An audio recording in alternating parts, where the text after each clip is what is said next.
সাবরুমের মৈত্রী সেতু থেকে 20 নভেম্বর শুরু হওয়া বিজেপি যুব মোর্চার একটি বিশাল বাইক র্যালি শুক্রবার 22 নভেম্বর আগরতলায় এসে পৌঁছেছে। 7 দিন পরে বুধবার ধর্মনগরে এর যাত্রা শেষ হবে।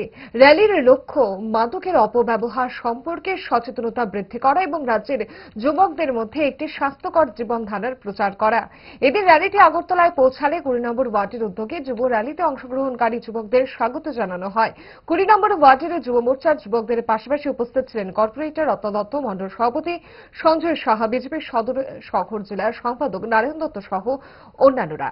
ত্রিপুরা প্রদেশ যুব মোর্চার উদ্যোগে নমো যুবা বাইক যাত্রা শুরু হয়েছে গত 20 নভেম্বর, যেটা সাবরুম মৈত্রী সেতু থেকে শুরু হয়েছিল এবং এই বাইক যাত্রা বিভিন্ন ডিস্ট্রিক্ট, বিভিন্ন মণ্ডল অতিক্রম করে আজকে এসে পৌঁছবে আমাদের বরদলি বিধানসভায় এবং বরদলি বিধানসভা হয়ে এই বাইক যাত্রা রওনা হবে ধর্মনগরের উদ্দেশ্যে।